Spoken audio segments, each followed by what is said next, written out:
Congratulations to all the Echoes who took part in Economics Season 8. You have officially graduated. That's right. Give yourselves a pat on the back and get ready for Economics Season 9. Let's go. Come on, everybody, take your seats. Come on, keep going. That's right. Enjoy the show.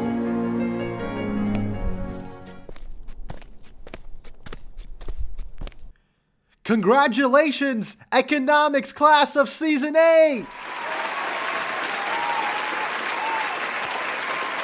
Thank you, everybody. I am Academy Ekko. I am your principal here at Ekko University. Thank you so much, Maxske, for giving me this job. No one likes to buy this skin. I don't know why. It's a really nice skin. I don't know. But anyway, thank you guys so much for coming here. Thank you all for graduating economics. But that's right. The story doesn't end here, guys. It's been a long journey, a very long journey through Season 8. But the road does not stop here, folks. Just because you're graduating, you're entering the world of Season 9. And on behalf of Maxske, I bring to you the ultimate Season 9 guide. That's right, the art of the Ekko.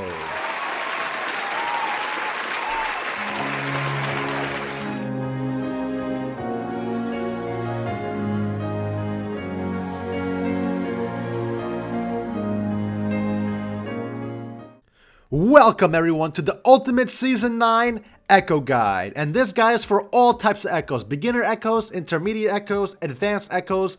All Echoes are along the Echo spectrum. This guide is for you. You will all learn something about Ekko from this video. And before we start, I want to give a little history about me. My name is Maxske. I'm an Ekko one-trick pony. I stream and do YouTube. I started playing this game in Season 5. My friends introduced me to this game. We were all Call of Duty nerds, but my friends started to play this game. And I never actually played a mobile at all like this before. So when I started playing the game, it was a little bit hard, like everybody. But because I had friends that were silver already, and one of my friends was diamond, I was able to pick up the game pretty quickly. And then by the end of Season 5, which is the season that Ekko came out, I played Ekko like only 20 times. But I decided that I was going to be a mid lane player, an AP mid lane player. That's what I wanted to be. And I was only Silver 4, so I had a lot to learn. So next season, Season 6, my goal was to get gold. That was the goal of all my friends. Because, you know, we still play like Call of Duty and other games. But, yeah, my goal was gold. And I eventually got gold. And Ekko was my most played champion. I had like a 55% win rate with like 300 games on Ekko. I was able to get gold 5. That was a good accomplishment for me. And that was my only, like, goal for the season at all. Because I didn't really think that I could get diamond. I didn't really think that I could get anything, even platinum. So then, by the time Season 7 came along, I got really serious into League of Legends. That's the only game I played because the Call of Duty started to be poopy. And by the end of the season, after a long grind of 1,000 Ekko games around, I made it to Diamond 3. That was my peak. So I went from Gold 5, getting placed to Bronze 1, and got to Diamond 3, ended the season Diamond 4. So that was a huge accomplishment for me. And then by the end of the preseason, I got to Diamond 1. But then Season 8, the last season, I also started playing League of Legends a lot. I also started streaming and making YouTube videos, so that got me more and more involved into the game. And then eventually, after I was struggling. I was hard slug D3 for half the season, but then I got coached. I practiced. I learned my mistakes, and I was able to hit Masters on August 26th, I believe. I hit Masters, and that was the biggest goal. My biggest goal for League of Legends this season was get Masters by yourself, no duoing. Get Masters by myself, only playing Ekko, and I finally did it. So next season, my goal is to get to Grandmaster, if not Challenger. And my other goal is to get you guys to the rank that you want with this Season 9 Ekko Guide. That being said, I hope you guys learned something today. I hope you guys have a great Season 9. Thank you guys so much for watching this and clicking on this video. And let's get into the Season 9 Ekko Guide, the art of the Ekko. Alright guys, so this is a layout of this entire Ekko guide. So we're going to start off with the introduction to Ekko. We're going to talk about Ekko's abilities. This is very basic for beginner Ekko players. But then we're going to go into the runes and go deep into the runes about why you take this rune over this rune. You got to explain all the runes. Then we're going to explain all the builds. And then after that, we go into in-game. In-game has laning. Laning, we're going to talk about farming, pushing, freezing, trading, and general matchups. And then in mid to late game, we're going to talk about split pushing and then team fighting. And then we're going on to bannable champions. That section just about what champions you want to ban. And then we're going to Ekko's abilities combos, which is, you can talk about Ekko's abilities, his animation cancels, and all the wall hops you could do. And then lastly, we're going to end up with the conclusion, which is going to be, we're going to talk about how do you go about carrying a game as Ekko. And that should wrap up the entire guide. So hopefully you guys enjoy, and feel free to skip to any parts of the video that you guys want that interest you the most. And yeah, let's get into introduction to Ekko.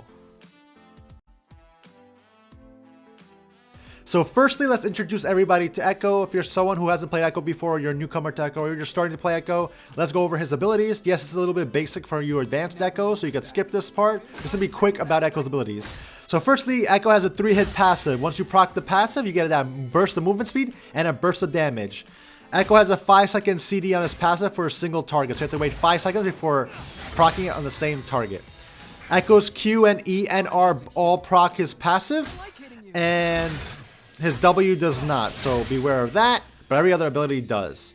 So Ekko's Q is his main farming ability. He throws out a projectile. Once it hits a target or hits max range, it opens up, causing a slowing field, and then comes back to do more damage. So Ekko's Q actually could give you 2 stacks of his passive, and you can also redirect Ekko's Qs, but we'll talk about that in the advanced section for combos.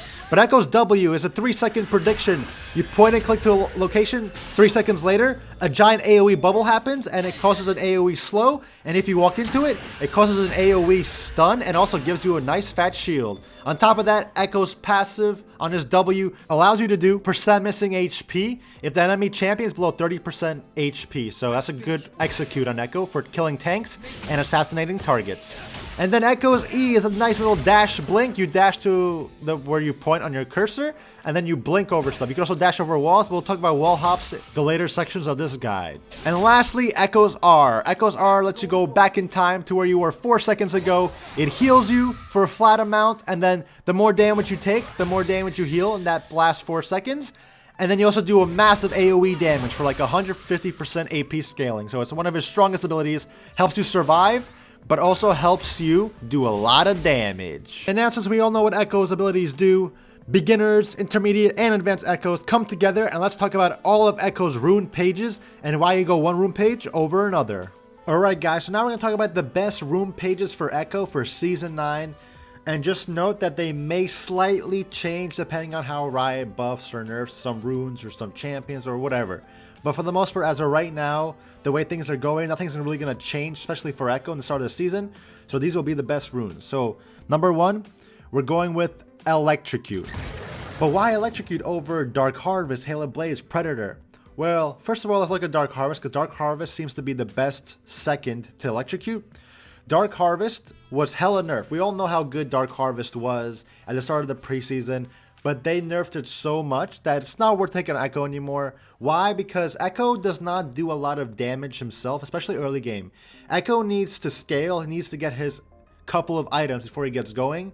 And Dark Harvest, it doesn't give him any supplement of damage. It's only 20 to 60 base damage, and you only get 5 damage per soul with the 45-second cooldown. What does that mean? That means if the game is not a fiesta, if you're not getting like 20 kills each game, it's not going to be worth to go Dark Harvest.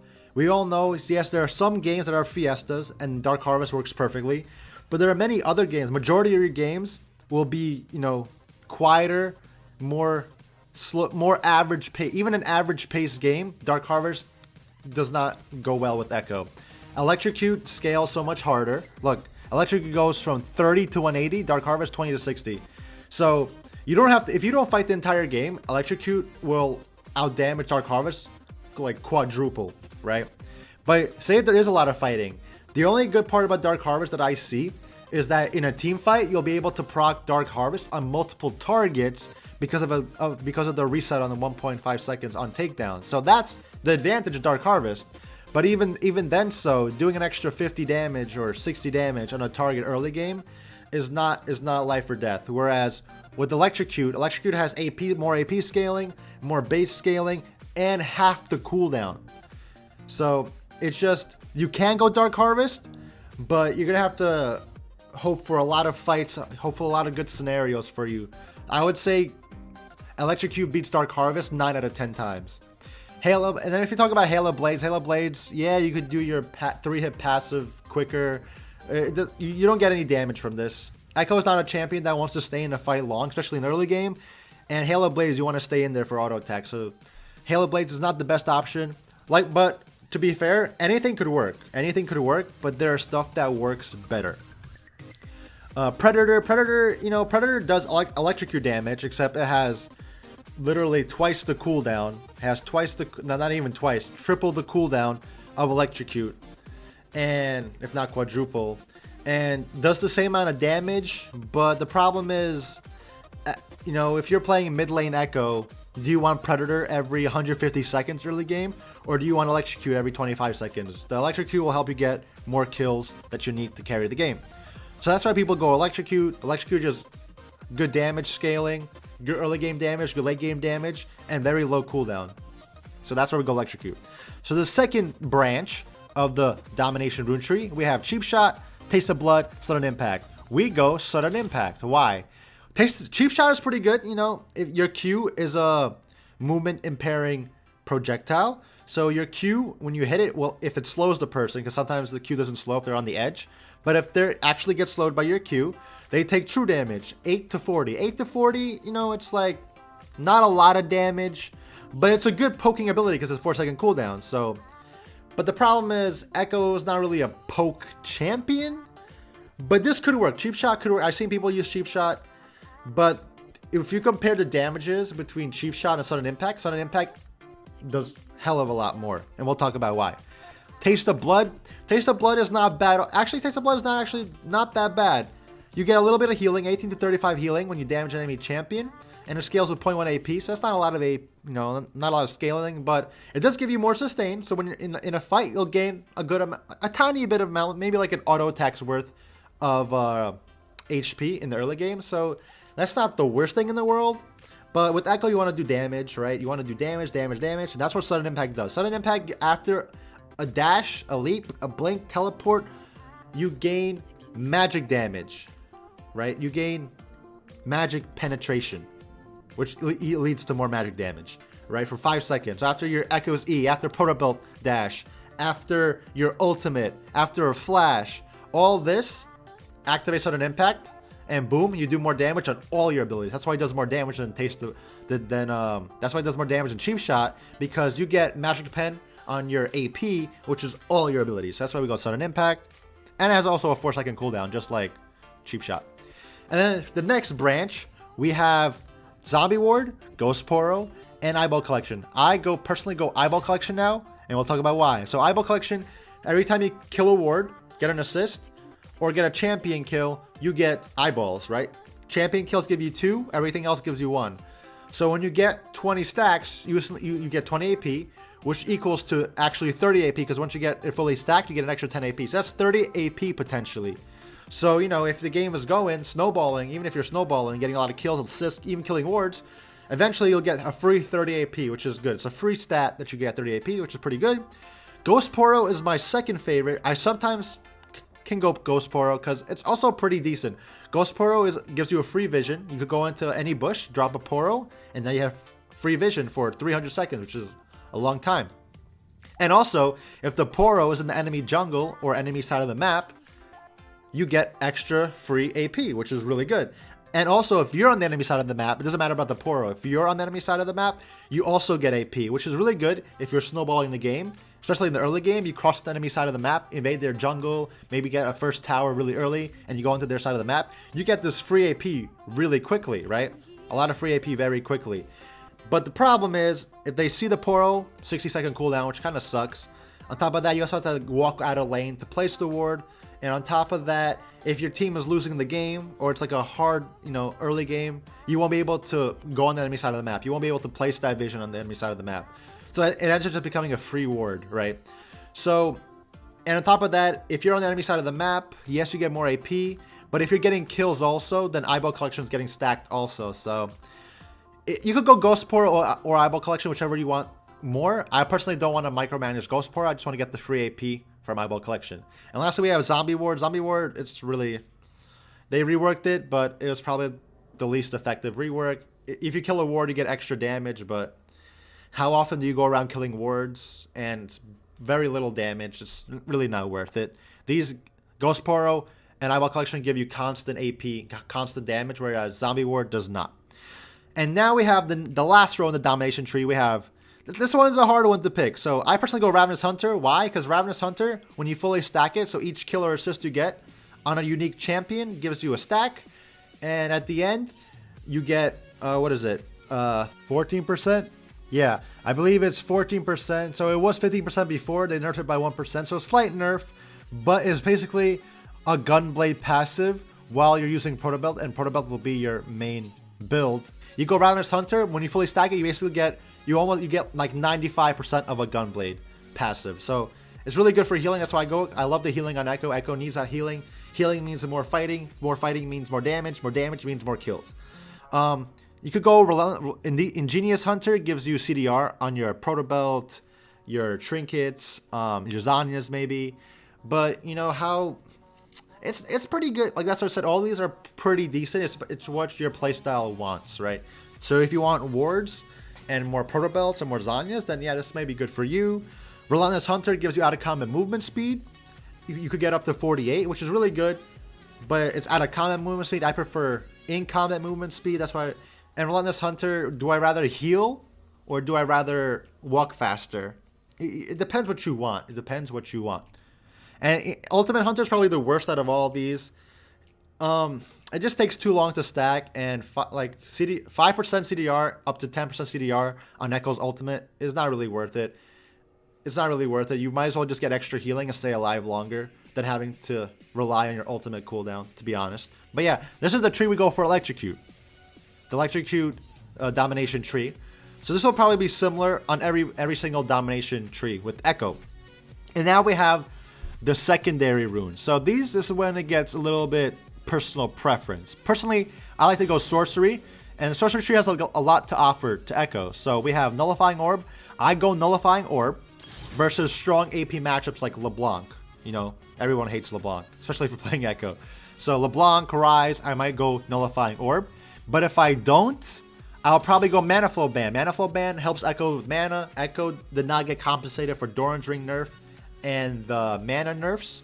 So Mana Flow Ban, by 7 minutes, you'll have it fully stacked. You basically have a free sheen of mana, and you get, you know, basically a Doran's Ring passive for free. You basically won't run out of mana. At least you won't feel like you're running out of mana for basically the entire game. So that's why I like Mana Flow Ban. And then in this branch, Absolute Focus is by far the best. Gives you free AP when you're about 70% health.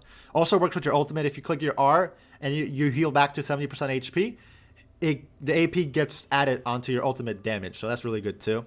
Celerity, it's not really worth it on Ekko. Yes, Ekko's passive gives movement speed and stuff, but they are. I think they are buffing Celerity though, so maybe. But Absolute Focus, the AP is just too good on Ekko. Ekko needs AP. Transcendence is pretty good also, but you have to wait to level 10 to get it. You won't have a key. You won't have like a rune to level 10, so it depends if you're okay with sacrificing AP. Then you could go Transcendence or Celerity, but I would go with Absolute Focus. And then down here, Scorch is really weak. I wouldn't really use Scorch. You know, the damage is really low. It doesn't scale good into the game. It's more of an early game poke rune. But Ekko, like I said, is not really that strong early. So if you want to try to abuse a champion early, Scorch is the way to go. But Ekko isn't really like strong early game, so you don't really want to... You don't really want to do more damage if you're not doing damage in the first place. Scorch won't help fix the gap between a Talon and an Ekko, you know what I'm saying? But here we have Water Walking. Water Walking is pretty useless on Ekko. I wouldn't do it. It's more of a roaming and jungler rune, I would say. Yes, Ekko does roam, but Ekko benefits more from these other runes. Gathering Storm. I would go Gathering Storm. So this is how I would do it. If I don't want to go Mana Flow Ban or Nullifying Orb, I would go Gathering Storm. Right now, the preseason games are pretty quick and fiestas, so Gathering Storm's not really worth it. But if the meta does slow down, like a tankier meta, more scaling meta, then Gathering Storm will be a go-to. So Mana Flow Ban, Gathering Storm, Absolute Focus, and Nullifying Orb are my 4 sorceries of choice. There's also a Korean Ekko rune page, which is What is it? It's minion dematerializer and boots. Boots free, gives you a little bit of extra movement speed and gives you free, slightly magical boots. It's not bad. It has like free gold, free boots, and a little bit more movement speed. And then the D-mats help you secure minions, like cannons, a lot better. Help you get more wave clear. This is also really good. I personally, I don't like. It's not my playstyle going boots and D-mats. You could do this. It benefit if you want to have a more easily farming, a little bit more movement speed type of game where you're playing a little bit more passive. This is for you. But if you want to go a little bit more aggressive, a little bit more damage, more AP, more like more mana to fight, then I would go sorcery. It depends what you want. Both are viable. Both have to fit your playstyle. And then here we're talking about the flex stats right now. This is your stats that you could change, anything you want. So the top row, we always want to go AP. There's attack speed here, CDR. Ekko wants the AP, so we always want to go AP in the first slot. If you're versing a LeBlanc, a heavy AP mage, sometimes I recommend go double MR, because I feel like Ekko benefits more off double defense versus a matchup that he can't win, like LeBlanc. He could win LeBlanc, but it's about her making a mistake rather than you outplaying her, because LeBlanc is just point and clicks you, you're a melee champion, she has the advantage. So going double MR may help you survive, especially with nullifying orb. If you're versing like a Yasuo or Aurelia, you could go double armor. You could go double armor. It's really helpful. Armor is a really strong stat. Armor plus tabbies, boom. You'll be really tanky. Or you could just go double AP and then go one flex stat, defense, MR, or armor if you want, like that. Or if you're not scared of the enemy laner, they have a lot of AP and AD champions, just go HP right here, and you'll get HP, which works both for AD and magic, because health works for everything. So this is the room page that I would go for with Ekko. This is personally my favorite. You could go the inspiration route also. It also works. There's nothing wrong with it. Same flex stats, but I personally like these two right here. Some people also go resolve with, bone plating, shield bash, or bone plating, sometimes unflinching or revive, like one of these. But for the most part, I would say if you want to go resolve, I would go bone plating and shield bash. Shield bash at least benefits you a little bit, and it also is getting buffed a little bit. So every time you throw a shield on yourself, you get a little bit more armor and magic resist, and your next auto attack does extra damage. And also if you get like Lulu or Janna shield, and shield supports are coming back, so maybe that might be pretty good. And then bone plating is really strong, anti-burst. So yeah, and these will be more of a defensive room page. But other than these three, I wouldn't really go anything else on Ekko. But I will show you another room page that I personally think is pretty good. So here we have the Resolve tree. And we're going to go Grasp of the Undying. I'm going to quickly show you guys this room page.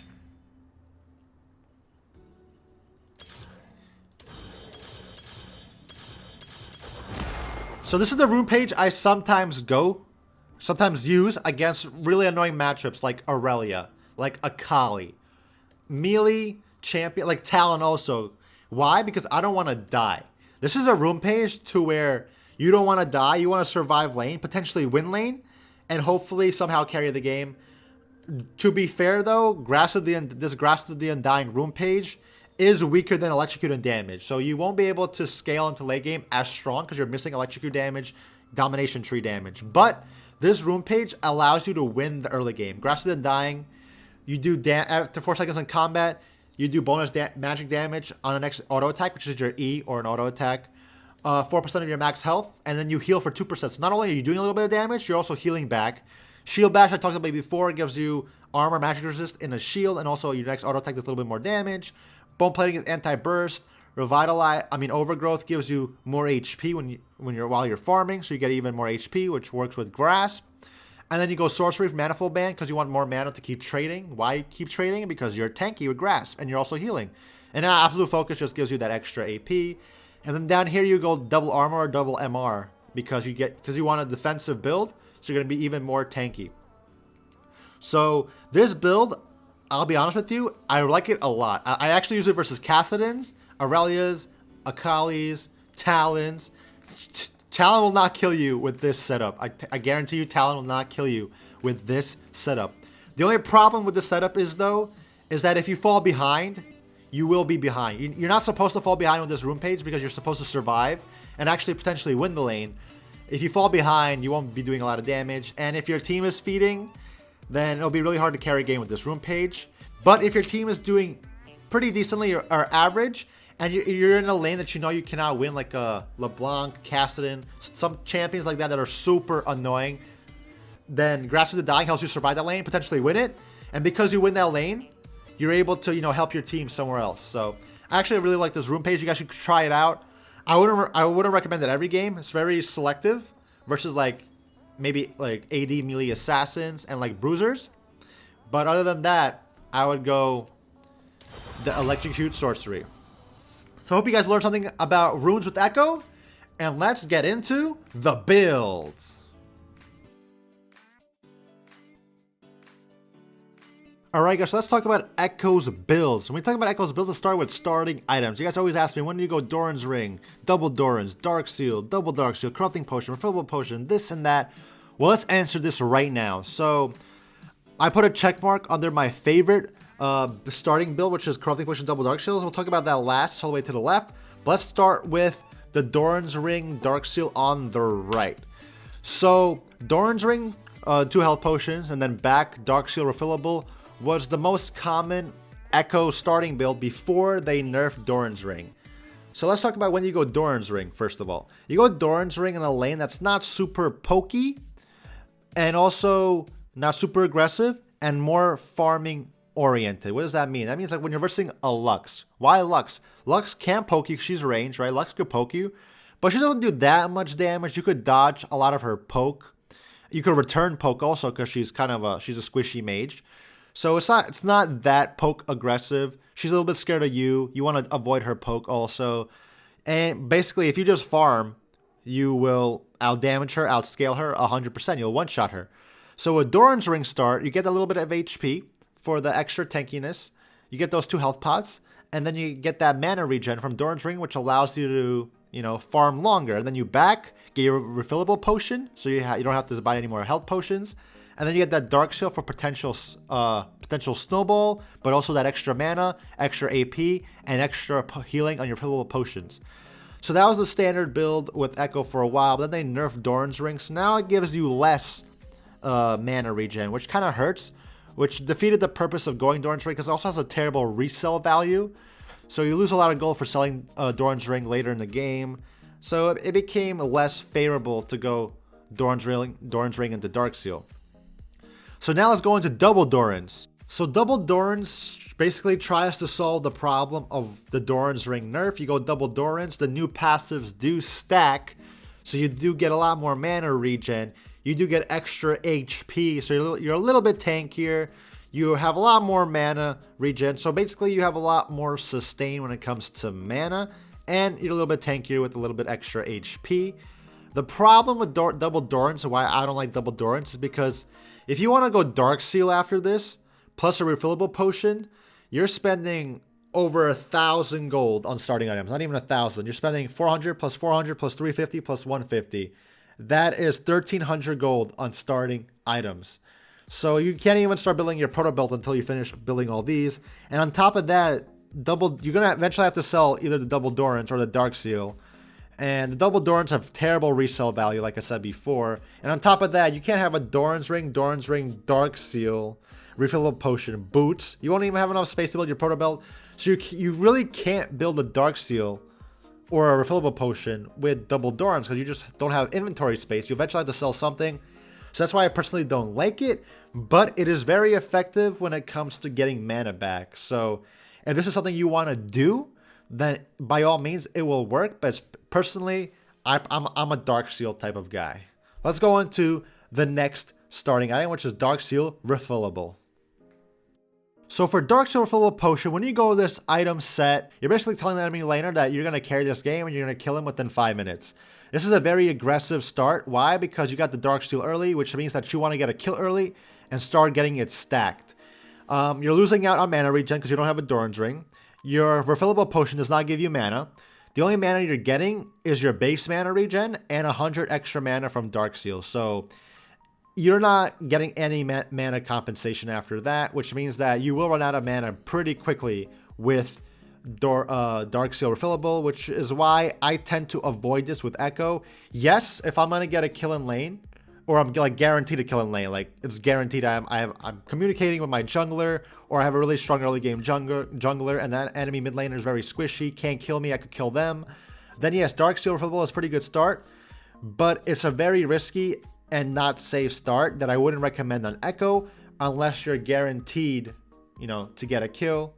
But after this, you would probably go Dark Seal, Corrupting Potion, double Dark Seal, which is what we're going into with the next thing that I'm going to talk about. So let's go to the Corrupting Potion, double Dark Seal build, which is my favorite. So Corrupting Potion, double Dark Seals. Why is this my favorite? Well, let me tell you about Corrupting Potion. Corrupting Potion is the best of all worlds, defensive and offensive. So Corrupting Potions, after drinking all 3 sips, you get 225 mana back and 375 HP. So it's more healing than a refillable or 2 health pots would give you.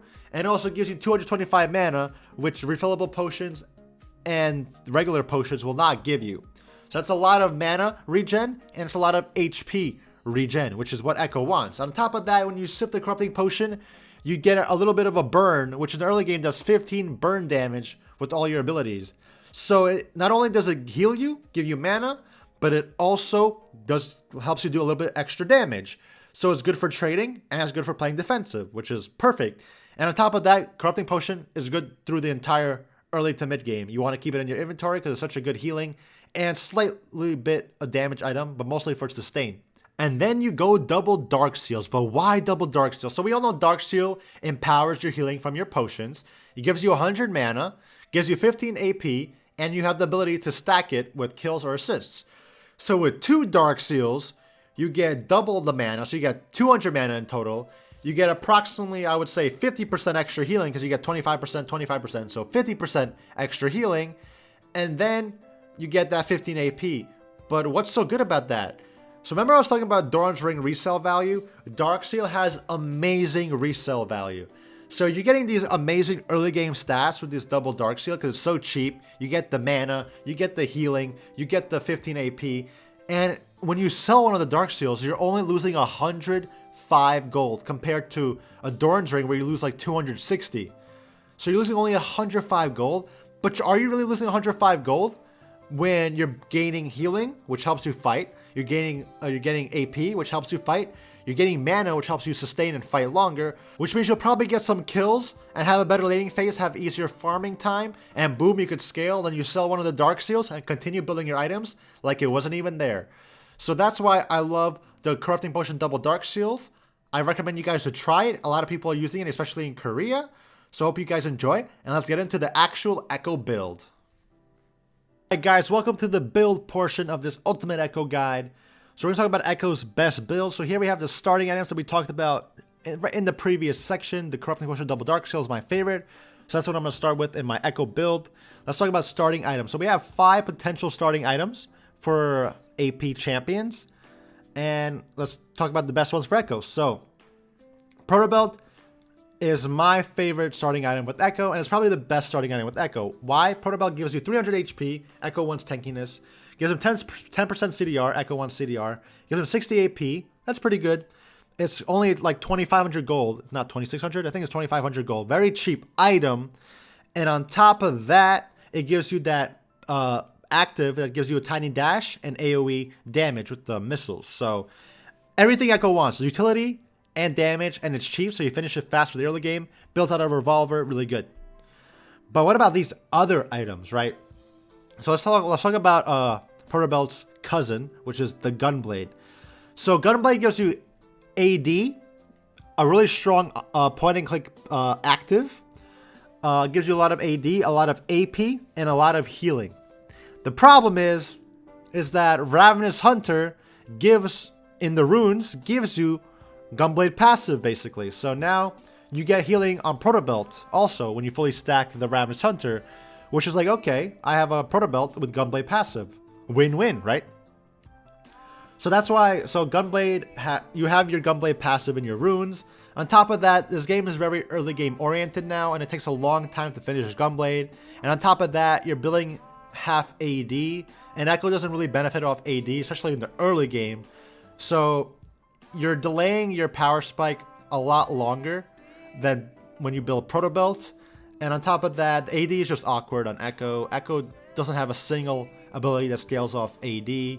So you're just building, I would say, a useless stat. Yes, Ekko does auto attack, but Ekko would benefit a lot more from finishing an item faster that only gives you AP and not like a wasted AD that Ekko really doesn't need. It doesn't really help him in the early game. You're building a Bilgewater Cutlass on Ekko in the early game. That's not going to help you kill anybody in the early game, which is what is most important now.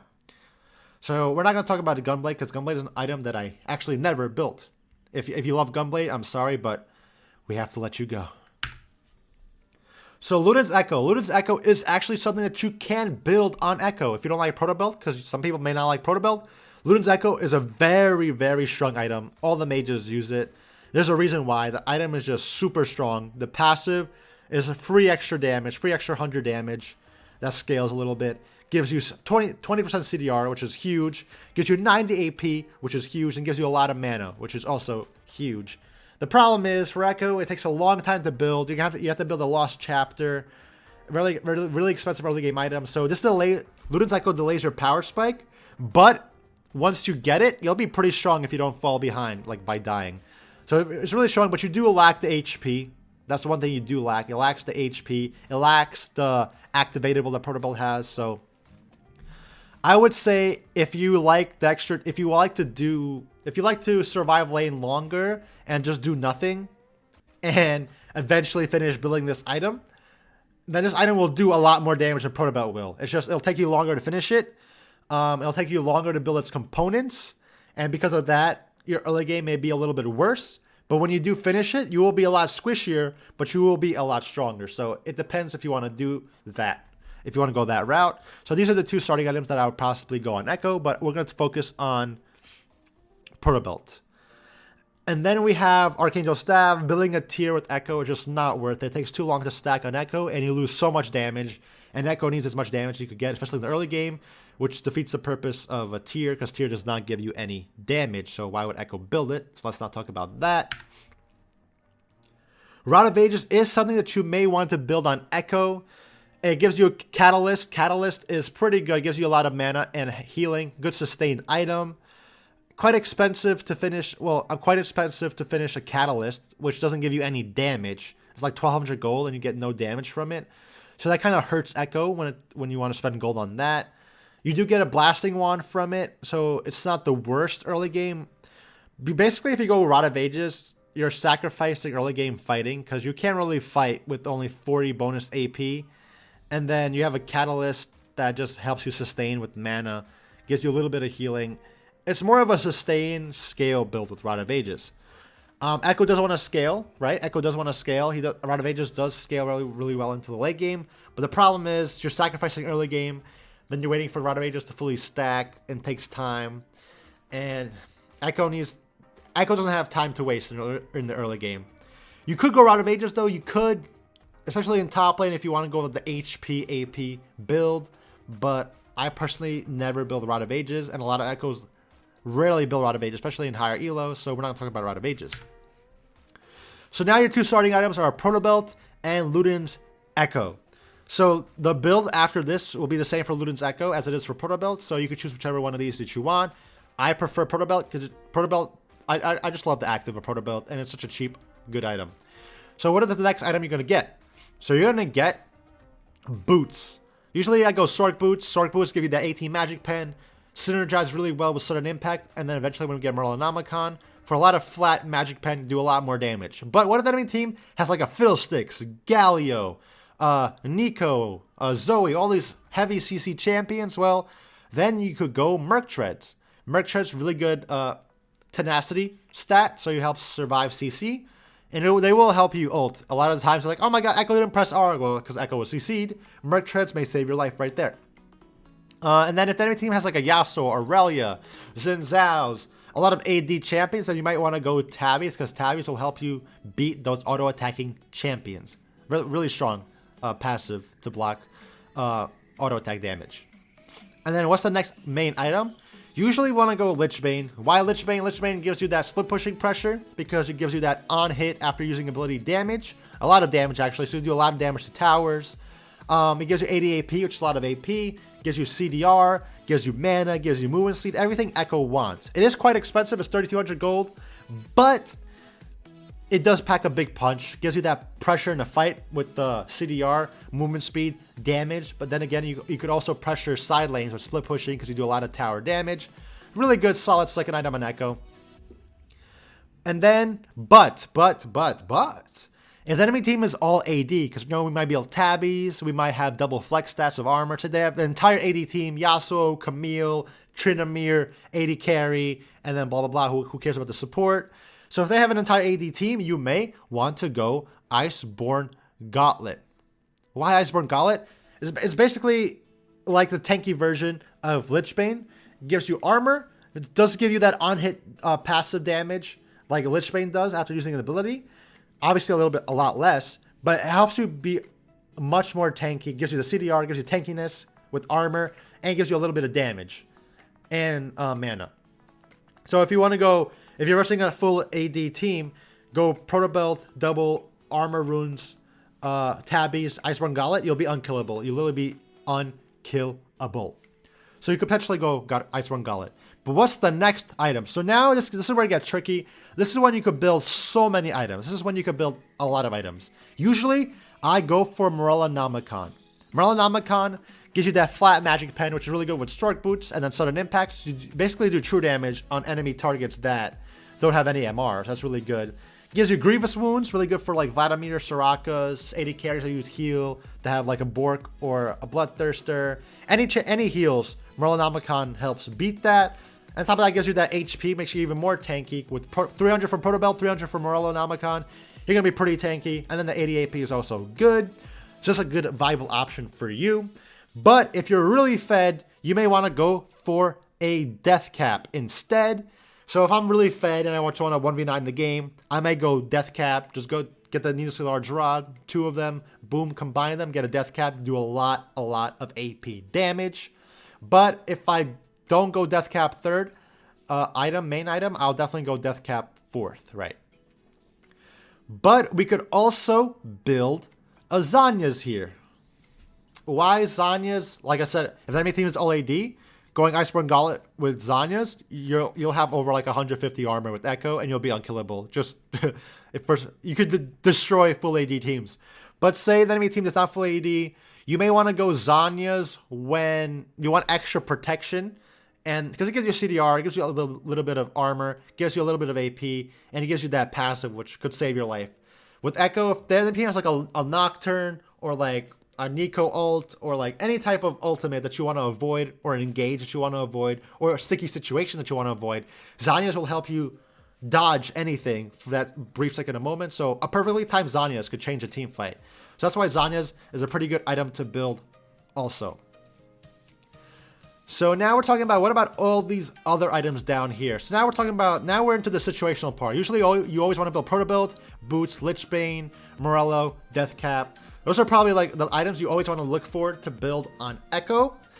And then potentially Azanias, potentially Iceborne Gauntlet, all situational items. But then we have more situational items. We have a Banshee's Veil, right? You may want to build Banshee's Veil if the enemy team has a lot of magic damage. Maybe you just want to avoid like a Vagar cage and just dive right at him, right? So maybe that would be helpful for you. Maybe the team has a lot of magic pen. I mean magic resist, so you want that Void Staff magic pen. Void Staff, they did nerf the AP on it, so it's, you know, it's more of an item that you don't want to rush, but you want to only build it if the enemy team is building like 4 Spirit Visages, right? And then we have like Rylai's over here. Rylai's is a really cheap item. If you don't have gold for anything else and you need one more item, maybe Rylai's is the way to go. Gives you that HP, makes you even more tanky. Gives you a slow. Ekko doesn't really need more slows, but hey, why not? And then it's really cheap item for 2600 gold. Gives you 90 AP, so that'll make you a little bit stronger. And then Liandry, ooh, yikes. And then Liandry's Torment. Liandry's Torment, I would only build this item if the enemy team has like 5 tanks. Like a Maokai, a Sejuani, a Cho'Gath, Galio, because then they have like 4,000 health each, Scion. Then I would build the Leandri's Torment, but usually I do not build the Leandri's Torment because usually the enemy team tank meta is not really alive, so they usually have one tank every 5 games at most. So maybe when tank meta comes back, we'll see a lot more of Leandri's Torment. And so let's talk about Medjais real quick. Medjais could go right here. Medjais, you may want to build Medjais, like I said, if you're super fed. So if you're super fed, build Death Cap plus a Medjais, you'll one-shot everybody. So that's the only time you build Medjais is when you have this like at 10 stacks or like 8 stacks. Then maybe build Medjais right there, but make sure that it's very risky to build Medjais. Go for the Elixir of Sorcery. When you have a full build or the game is going into late game, it's going to be one more team fight. Always get Elixir of Sorcery. Gives you the extra AP, extra true damage. Always buy a potion if you have 500 gold and you're almost full build, or it's going to be a final team fight happening because you want that extra damage. But lastly, I want to talk about GA. So usually this is my build. Proto build, Boots, Lichbane, Merlinomicon, Deathcap, GA. Why GA? Because Guardian's Angel, it actually works really well on Ekko. It gives you armor, obviously. A lot of strong champions right now are AD champions, so the armor is good. The AD's sort of useless, but we don't really care about the AD. We care about the passive. We care about that extra life. So when Ekko could go in late game, cause so much damage, kill somebody, maybe die, but guess what? You have GA. You survive. Then you could ult on top of anybody or ult out of there. And maybe you get caught. Boom. GA saves your life. GA is just a better version of Zhonya's for Ekko, especially in the late game. I would never build GA here. Never build GA early. But GA late game as the last item will probably change a team fight. Because it'll save your life. But if you ever wasted GA, say you lose GA, like you die, then you know the game's still going on. I would sell the GA and then build any one of these situational items down here, like a Zhonya's, Banshee's, Void Staff, Ryla's, Torment, maybe even a Luden's Ekko at the end. Who knows if you want extra damage. So those are the things I would do on Ekko. So this is my final Ekko build up here. And these are all the situational items that you could build. So that's everything to know about Ekko's items and the items we will build on Ekko. Alright, so let's quickly talk about Ekko's summoner spells. So for summoner spells, we always go Flash. Flash is guaranteed. You'll never use anything other than Flash. Flash is Flash. You need Flash. Almost every champion needs Flash. But let's talk about Ignite. So Ignite got buffed in season 8. So now late game, it does over 400 true damage to enemy targets. And in the early game, it does a lot of damage. Also, helps you secure kills and get kills, grievous wounds. Really strong for Ekko because Ekko is basically an assassin. That being said, the more damage you get, the better. And the Ignite helps you secure a lot of kills. So Ignite Flash helps you kill people in lane, kill people out of lane, kill people late game. It's just an overall great damage summoner spell. But sometimes, when do we want to go TP? Because sometimes people use TP. Well, teleport is very, I would say, situational, and you have to be very smart to use TP. So for teleport, they nerfed teleport, so now it has a 6-minute cooldown, which is a very long cooldown. You can't cancel TP, so once you use it, you can't cancel it. The only people that could cancel your TP is enemy champions, but if they do cancel it, it goes on that long 6-minute cooldown. So if you make a misplay on TP, you just lost a summoner spell for 6 minutes. So that's why pretty hard nerf.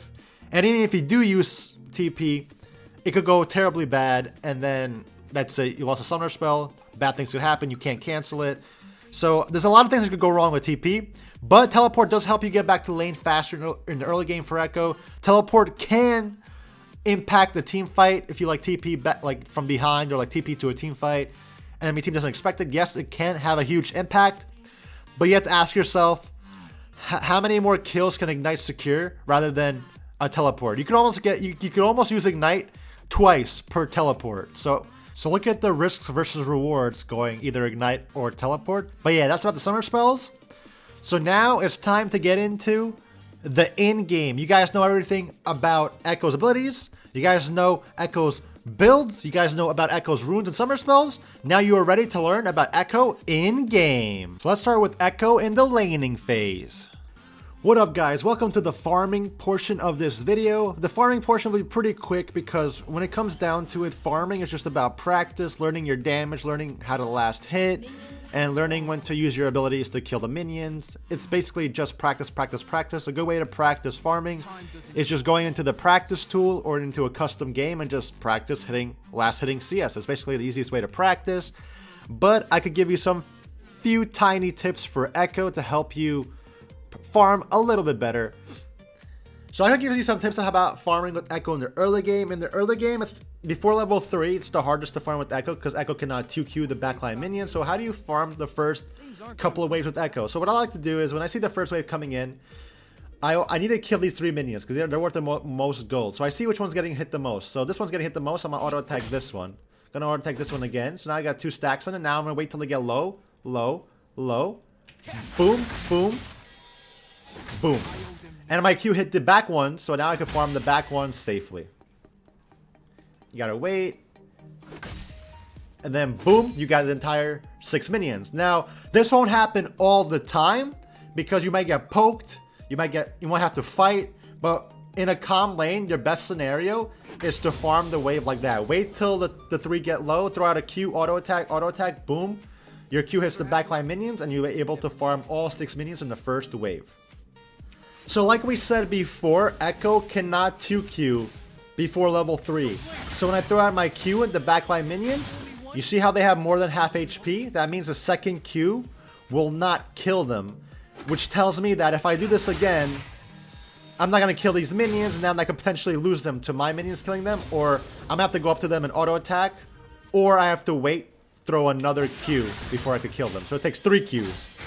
Now at level 3, you have a choice. If you upgrade your Q again, you'll be able to 2Q. But you risk getting ganked because your W helps you survive ganks and actually make plays at the scuttles or any type of play like a gank with your jungler. So be cautious. So I usually tend to upgrade my W level 3 just because I'm looking for a fight, I'm looking for a play, or I'm looking for defense. So because of that, I cannot 2Q the back wave. So it means until I won't be able to easily farm to level 4. But I have protection because I have my W. See how they have 26 HP left? Really annoying. But here we go. Now I'm level 4. You got 2 points into your Q. Now look what happens. Like that, they lost more than half HP. So here I have the wave coming. I have 2 points in my Q. Throw out a Q. Boom. The minions took more than half HP, which means the next time I throw my Q, they will die. So at this point, farming becomes a lot easier as you see that you could kill the backline minions very easily. So once you're level 9, I'll assume that you already have some items in your inventory and you have 5 points into your Q. When you have 5 points into your Q and you have some items, at level 9 usually, boom, you 1Q the minion wave. As you see right there, I 1Q the backline caster, so it makes farming a lot easier. One good thing to note is that if you cannot 1Q the wave at level 9, that means you are behind in XP and items, so that's how you have a good indication that you're doing poorly in that game, because you should be able to 1Q the backline minions, just like this. So that's basically farming with Ekko. Use your W passive to help you assassinate some minions.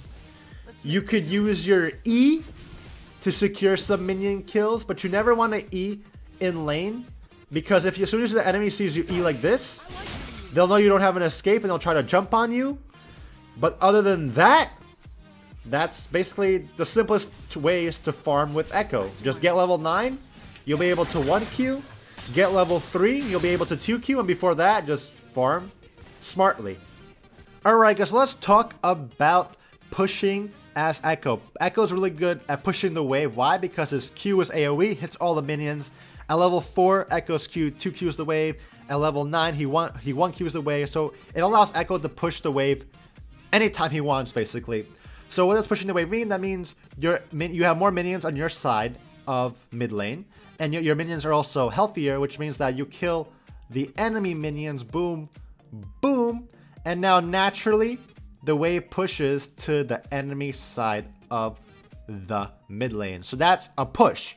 So why do you want to push as Ekko? Sometimes you want to push the wave so that the enemy minions your minions crash the enemy tower. Someone like Lux may struggle to farm. That being said, she'll lose some minions to the tower and the tower gets some damage. So that's one reason you might want to push the wave. Another reason you might want to push the wave is that your junglers, say like right here, or jungle's not even there, you could do yourself. You may want to dive the enemy mid laner, so your minions will be getting hit by the tower. That being said, you could dive onto the enemy mid laner to set up some dives. So that's another reason why you might want to push the wave as Ekko. Another reason is that, say the enemy Lux is playing super safe. There's no way you could kill her. When the wave is right here, Lux is just hiding under her tower, throwing out E, Q is autoing, so it's really hard for you to jump on her without getting CC'd, and she has tower protection and you know where their jungler is. So you may just want to push the wave so you could go roam, because you're not going to kill this champion. Just push the wave and roam. You never want to roam when your wave is right here. Why? Because then potentially when you go roam, your wave could die and then you will lose minions to your tower, so you're losing XP and CS. So you don't want to roam when the wave is pushing towards you. Sometimes you may have to, but hopefully you don't. So usually you want to roam when the wave is on the enemy side of the map, so then you have some time before your minions die and you could go boom, boom, boom, boom. But we'll talk about roaming in just a second. So the last reason you want to push is that the enemy jungler is no threat. If you know that the enemy jungler isn't a threat, then you could step up as far as you want, apply as much pressure, get that priority in mid lane, and then potentially help your jungler get objectives. Which means that in the early game, if you throw out some Qs, get the wave pushing, then if your jungler goes to scuttle, you could go help your jungler take scuttle, whereas the enemy mid laner has to go and farm the minions under his tower. So that's some reasons to push as Ekko. So the enemy champion, it's hard for the enemy champion to farm. The enemy champion is a safe champion, so they're sort of hard to kill. But then you could also set up a dive of their tower. And lastly, the jungler is not really a threat, so you could control the lane with priority. But the main reason for pushing is to roam. So let's talk about roaming now. So roaming with Ekko, like I said before, you want to roam when your wave is pushing to the enemy side of the map, because if it's on this side of the map, you potentially will lose minions to your tower, which means that if you go roam and it's not successful, even if it is successful, you are losing XP and CS to the enemy champion. So when you want to roam, try as to push the wave so it's on the enemy side of the mid lane, which means that you have more time to roam, and then eventually the wave will reset back into the middle when you come back to mid lane. So roaming, how do we roam? When do we roam? Like I just said, roam when the wave is pushed, but you don't always want to roam when the wave is pushed. So say the wave is pushed, so now what do? You want to go somewhere, right? You don't want to stand here and do nothing. Say the enemy top laner is right here, full health. Say the enemy AD carry is right here, full health. Your bot lane is back. Your top laner is not there. Your jungler is farming wolves. You're not really going to kill Aurelia. You're not going to kill Ashe. So there's no point of roaming to bot lane or top lane if you're not going to get anything done. That being said, you may want to walk right here, place a ward. You may want to walk right here, place a ward. You just want to walk around to these areas right here, right here, right here, right here, right here, right here, just to see if you could find the enemy jungler. So I would go like right here, place a ward. Right here, place a ward. Check this bush, make sure there's not a ward in there. And same thing on this side. Check this, check this, check this. Maybe check dragon. And then walk back to mid lane just in time. So let's call it, I would call that like a tiny scouting roam. You can't kill top lane. You can't kill bot lane. You can't really do anything. You just want to scout targets. So that's if there's nothing for you to gank, but you just still want to leave lane because the wave is pushed, and try to get some vision, try to find where the enemy jungler is, and actually potentially disrupt them if they're farming like raptors, throw out a Q, or maybe if they're low, try to jump on them. But yeah, that's what you would do if you can't gank any lanes. But what if top lane is like right here, and she's low and she's ready to kill. What do? So you push the wave. Now you have a choice, right? What if this bush is warded? What if this bush is warded? What if this bush is warded? What if this bush is warded? What if this bush is warded? What if this bush is warded? Wards could ruin your day. So you have to understand that during the laning phase, if Lux walks this way, she'll probably ward this side. If Lux walks this way, she'll probably ward this side. You have to try to pay attention to wards. But your safest bet is to walk at, like, say if Lux is right here, you don't want to walk this way because then she'll see you walk this way. So if she's back here, so if she's over here, then you may want to walk this way. So at least she doesn't know where you're going, or maybe you're even going this way. So she doesn't know. Because she's standing right here and you go right here, then she's going to see you, obviously. So, but if the Lux is pushed to her tower, then you could potentially go this way or this way. So you don't know. So say this is warded, right? If this is warded and you have Lux pushed, you may want to walk this way, right? And hopefully this is not warded. You don't know. Maybe you plan a pink ward in here. But say you get up to here. You're right here. You get up to here. This is not ward. It's not ward. There's a ward right here. You survive that ward. So now you're going to walk this way. Now you have a choice. Is this warded? Is this warded? You don't know, right? Most likely top laners ward this and this, usually. So what you could do is hop over this wall and then walk right here and catch her off guard. Or you could walk this way and potentially catch her off guard. But if you know this is not warded, then you could literally just walk up here and jump onto the top laner. So when it comes to roaming like this way or this way, it's all about knowing where the enemy wards are and timing wards. So that's all I could really tell you about that. So say you want to gank bot lane. So your bot lane is pushed up. Looks juicy bot lane. Bot lane looks juicy to kill. Same thing here. If Lux is standing right here, you don't want to just go and walk this way because she'll see you. You may want to walk this way. But if she's pushed to her tower, she won't see you if you walk this way. Unless this is warded. So usually you don't want to walk through this bush because this bush is usually warded. So you would walk this way. Sometimes this part is warded also, but like I said, you have to pay attention to where the enemy champion wards. You walk this way, then you have a choice. Do you go this way? Usually bot lane wards this, so it's kind of irrelevant to walk this way, unless the bot lane's pushed up all the way here. Which sometimes happens, but not usually. And then you would go like this, boom. But usually bot lane, say it would be right here, and you could potentially gank them. So what do? I would walk this way. If this is not warded, then you're fine. Keep going here. Now usually this part is warded over here. So what do? You could either, if the enemy bot lane is fighting, then maybe you could still just go this way and catch them. But if they do have vision here, you may want to go this way. Use the blasting cone and boom, they see you, but now it's too late. You could W and boom, kill them. So that's one way to gank. Another juicy way to gank bot lane is to say you are actually on the red side. You're on this side of the map, and bot lane is on this side of the map. And then you could actually go boom, boom. When you go right here, usually bot lane would reward this part. You pop the blast cone, you jump over right here, and then you can set up a dive. Or you could just go over here. By the time they see you, it'll be too late. So those are some roaming routes. On top of that, when you roam, you can roam into enemy jungler, put a ward on red, put a ward on blue. Or if you're on the red side, you can put a ward on blue here, red side on this side. So that's how you basically roam with Ekko. There's not much more to say. Roaming is just about pushing the wave to the enemy jungle. Pushing the wave to the enemy mid lane and then just roaming any direction. So hopefully you guys learned something about roaming. And yeah, so now let's talk about the opposite of pushing, which is freezing. Alright guys, let's talk about the opposite of pushing, which is freezing. Freezing is kind of awkward on Ekko because Ekko's really good at pushing the wave with his Qs. So in order to freeze, Ekko cannot throw out his Qs, which, sort of defeats the purpose of Ekko's mid lane priority, but sometimes you're forced to freeze, and we'll talk about why.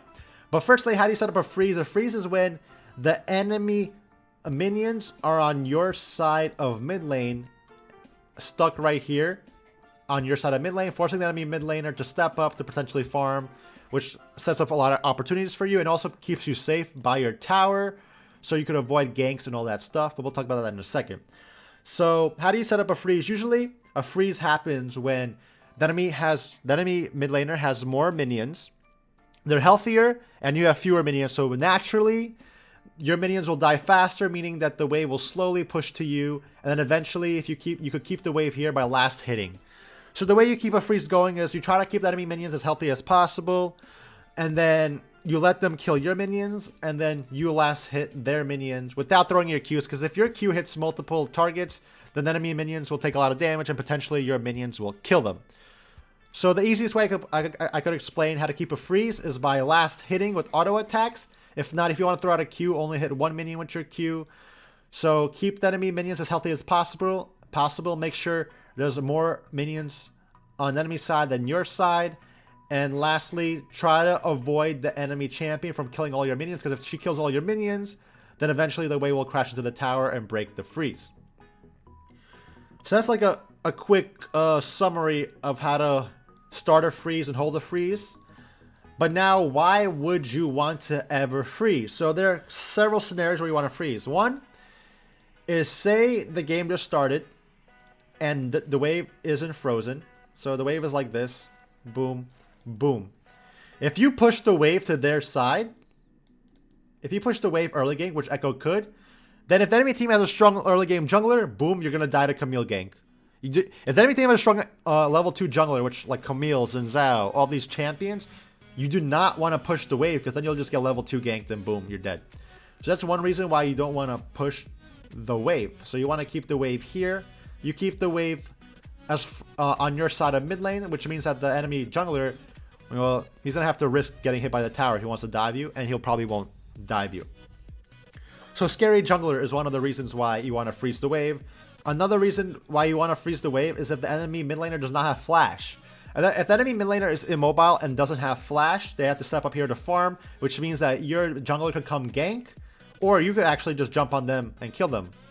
Another reason is that if you keep the wave frozen here, the enemy has to step up, and then you could deny them CS by stepping up even more, because if you're stronger than them, if you freeze the wave on your side, you could deny them CS by stepping up and like attacking them if they try to step up for CS. That's another reason.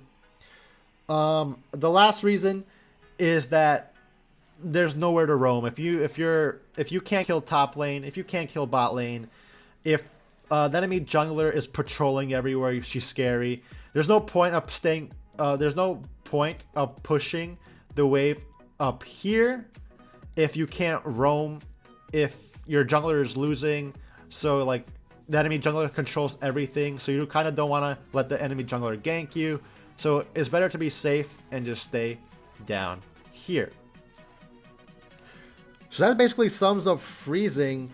Like I said, in order to keep a freeze, make sure the enemy minions, there's more of them, and they're healthier than yours. Last hit them. Don't let the enemy mid laner kill your minions, and you could sort of keep a freeze for as long as you want. Eventually, a freeze will turn into a slow push, because eventually your minions come first, so they'll start pushing back. But when this starts happening, you could throw out some Qs, and then crash your minions into the enemy tower. And then eventually they'll reset, and you could do whatever you want, either push or freeze again. So that's freezing. Hope you guys learned something about freezing. And let's talk about trading, which is very important with Ekko. Alright guys, so now we're in the trading section. So the way I'm going to do this trading section is that I'm going to talk about these 4 major tips for trading. And then I will show you guys actual in-game trading gameplay, and I'll talk about what I'm doing and how I'm winning these trades. So firstly, the things to remember for trading. Number 1, how much damage does the enemy champion do? This goes with number 2, how much champion do you do? So the first 2 questions to ask yourself: how much damage does the enemy champion do? How much champion do you do? If you do your full combo, your EQ, auto attack, passive, run away on Ekko versus like an enemy champion, will you out damage an enemy champion if he does his full combo, or she? And think about that, because if you do more damage than them, then you could just jump on them and out damage them. But if they do more damage than you, then maybe you don't want to jump onto them because you'll get out damaged and lose the trade. Thirdly, what are enemy champions' cooldowns? Does the enemy champion have flash, ignite? Do they have their Q? Do they have their stun? Do they have their dashed? You have to know enemy champions' cooldowns. The best time to fight with Ekko is when the enemy champion has his cooldown, has his abilities on cooldown, which means that he won't be able to do as much damage to you as you do to them. But same thing goes to the enemy champion. If the enemy champion sees you use your Q, sees you use your W, sees you use your E, knows that you don't have flash or ignite or whatever, they will try to fight you. So Think of it both ways. The enemy champion should be thinking the same thing that you're thinking. And then lastly, we're thinking about where's the enemy jungle. You don't want to go in for it, even if the enemy champion has cooldowns. If you outdamage the enemy champion, you don't want to go in blindly without knowing what the enemy jungler is. So make sure you have a ward so you don't get ganked. Make sure maybe if you see the enemy enemy jungler top lane, then you know, okay, he's not going to gank you. Just make sure before you go in for a trade, you're positive that the enemy jungler will not come to the mid laner's rescue and then kill you. So those are the 4 things you need to know for trading in mid lane. So let's actually show some mid lane trading gameplays. So now I'm going to show you guys some trading in game. So here I'm versing in Aatrox. And the first way to poke an enemy champion, throw out a Q, hit the minions, and hit the enemy champion. Doesn't do that much damage, but hey, a little bit of poke is good. So here Aatrox is level 2, but guess what? Now I'm going to hit level 2. And when you hit level 2 in Ekko, you want to do some damage. So I'm going to throw out a Q, hit the minions, and then I also have my Corrupting Potion damage. Boom. Passive run away. Boom. That was a good trade by me. Every Ekko should do that at level 2. Level 2 trading with Ekko is very important. So here I see Aatrox spamming his Qs, right? Boom. He has no more damage left with his Qs. Hit the minion. EQ. Run away. Just like that. Very simple trading with Ekko. Play off enemy team's cooldowns. Hit your Qs on enemy minions and on enemy champions. Then get your passive run away.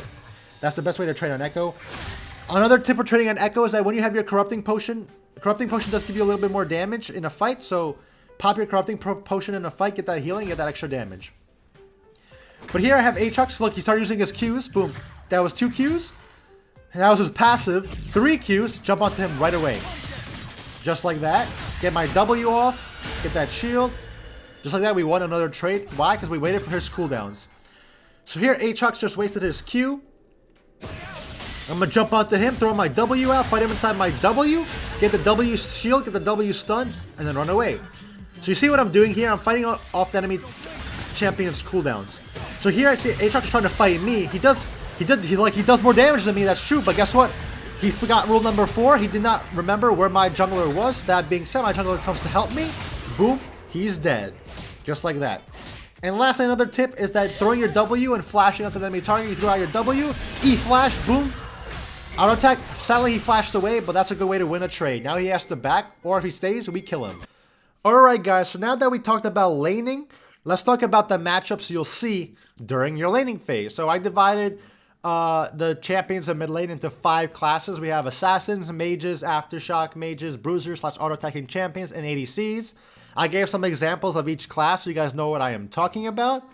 And I will briefly give you guys tips on how to go about playing these lanes versus these different types of champions. So, firstly, we're going to talk about one of my most favorite matchups, and that is assassins.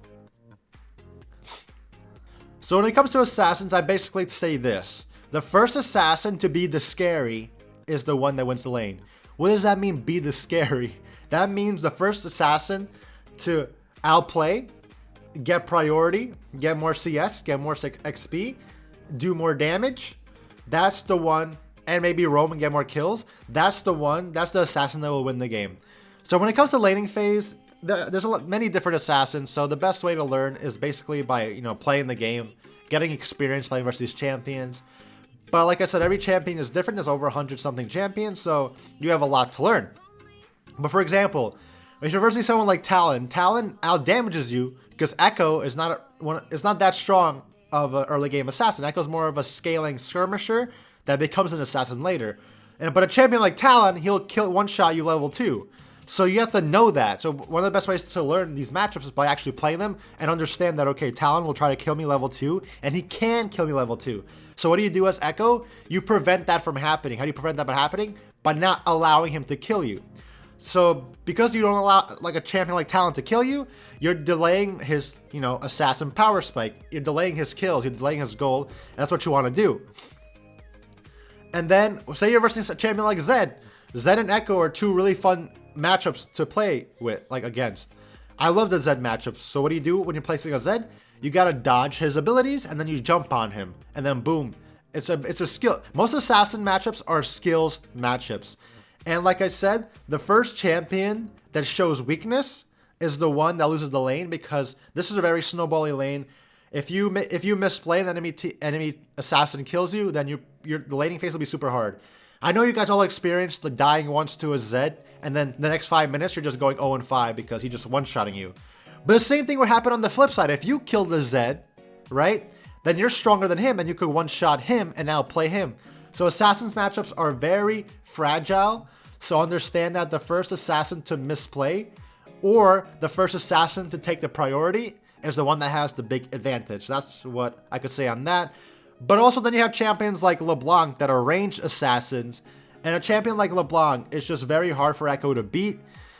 You just have to survive that lane. There are some assassins like LeBlanc that you just have to survive and hope for the best because she's a champion that's very hard to outplay. You're basically waiting on the LeBlanc to make a mistake rather than you doing something yourself. And if the LeBlanc doesn't make a mistake, your life is going to be a living hell because she'll like point and click on you from long range and kill you. But because Ekko's a scaling AP assassin, it's very easy for Ekko to outscale and do a lot of damage when he gets a couple of items. So some lanes you got to play aggressive, some lanes you got to play passive, and some lanes you just got to survive. That's just how it works. You got to experience playing all these champions. But just to sum up assassins, it's the first assassin to exert the pressure is the one that wins. Now let's talk about mages. There's a lot of mages in the game, a lot of mages, and a lot of them are different. So let's talk about immobile mages like Karthus. Karthus is an immobile mage, and also Veigar. And so how do you beat these champions? Well, mages have skill shots, and if you dodge the skill shots, you jump onto the mage, they can't get away from you, and then boom, you do the damage. So when you're placing a mage, you want to dodge your skill shots and then jump on top of them, because usually mages don't have any type of dashes or any type of those abilities. Yes, champions like Nico now can go invis. Champion like Zoe can ROA, like juke you, and then also has a lot of CC. But like I keep saying, in order to beat a mage, you gotta dodge their abilities, which could be their CC, and then jump on them and then hit them. But then you have mages like Rise. Rise. So mages that have a lot of CC, tankiness, and damage.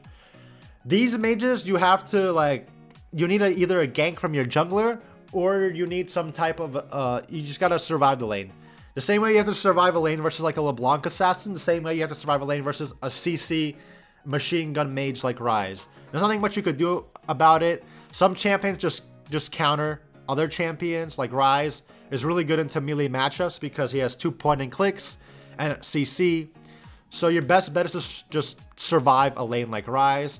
But other mages like Aurelion Sol, Syndra, all these other mages, like I said, they're all immobile. But they do have CC. You gotta dodge your CC. But if you jump on them, you'll have the advantage. So for mages, you gotta get on top of them and dodge their CC. If it's a champion like Rise that you can't really beat, then you just gotta play safe and survive the laning phase. And now we have Aftershock mages. So Aftershock mages are probably the most annoying thing to ever come to mid lane. We have Galio. I think it's only Galio and Lissandra. Sometimes Rise goes Aftershock too, but Rise is Rise. So you have Galio and Lissandra. Galio is a champion that has such high base stats, very good AP scaling, a lot of CC, and then on top of Aftershock, he basically becomes unkillable. So when you're versing Aftershock mages, it's really hard to trade with them because they have good base stats. They have a lot of annoying poke and damage. So the thing I could tell you about Aftershock mages is that you cannot fight them when they have Aftershock up. You cannot, if you get hit, if they proc Aftershock in a fight versus you, then you just lose that fight and they outdamage you by a lot, and they're really hard to kill. So the best way to fight these type of champions is to get them to waste their Aftershock and then fight them. That's literally the only thing I could tell you. But the good news is about Aftershock mages is that they do lack the domination damage, so you will outdamage them when it comes to the mid to late game, but they will out tank you and damage you in the early game. So just gotta survive versus those lanes. And now we have bruisers and auto attacking champions. Bruisers are like Aurelia, Jax. Auto attacking champions is like Yasuo and Tryndamere. So bruisers, first of all, bruisers and auto attacking champions counter Ekko to the full extent. Ekko loses to bruisers and auto attacking champions. Why? Because bruisers usually jump on you and auto attack you, and then Ekko is a melee champion, so Ekko has to jump on them to do damage. But guess what? Bruisers want you to jump on them, and they want to jump on you. So that makes life a lot harder for Ekko. On top of that, Ekko wants to run away after proccing his passive. Well, most bruisers have like ways to jump on you. Like Aurelia could dash towards you with her Q. Yasuo could E to you. Aatrox has a little dash. Jax could jump on you. Renekton could swirl dash to you.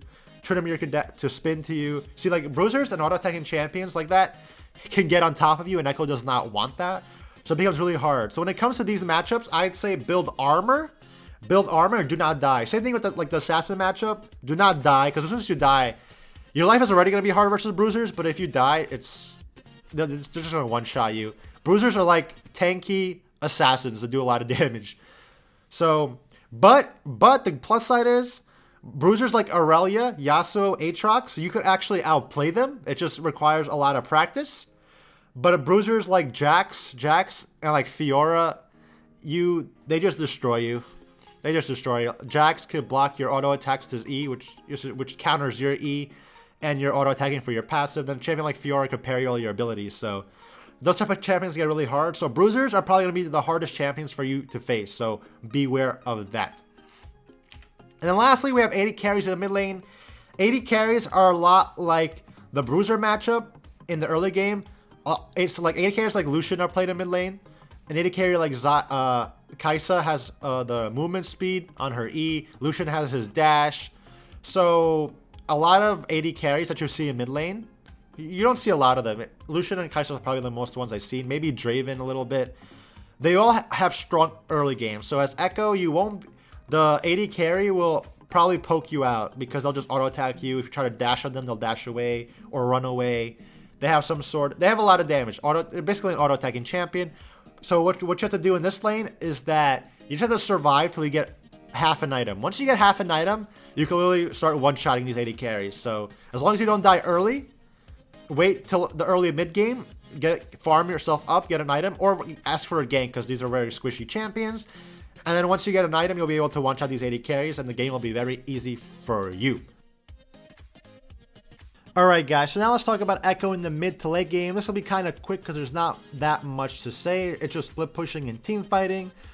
So what is split pushing? Split pushing is when you, as Ekko, go to a side lane and then push all the way. This is basically split pushing.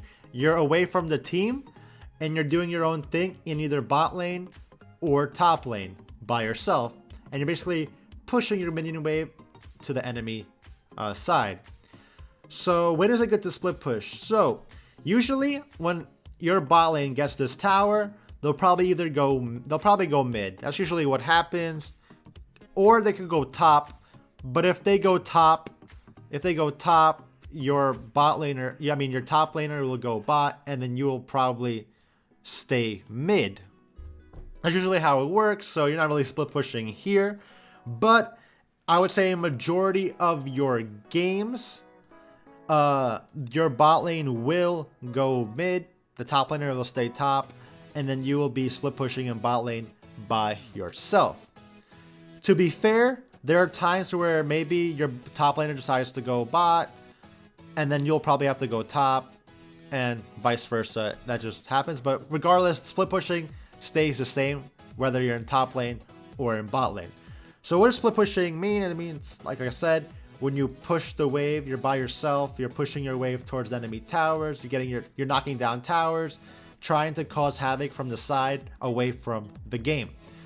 So how do you split push on Ekko? Well, if you have teleport, then you could keep pushing and pushing and pushing. But if you have ignite, then split pushing is very risky because, for example, what if Baron is up, right? And then every team is going for Baron, right? But if you have ignite, then how do you get to the Baron fight? You don't. So that's why when you have ignite as Ekko, what I usually say is if you know something's gonna happen, if you know there's gonna be a fight at Baron, or there's gonna be a fight in mid lane, or there's gonna be a fight somewhere that you're far away from, then you don't want to keep pushing all the way because you do want to be with your team. So what would I say usually is good for Ekko? Usually get the wave pushed to right here and then leave to go help your team. Because pushing any further puts you at risk to get ganked and collapsed on. But also pushing further means that it takes a long time for you to get back to your team. So that's with Ignite.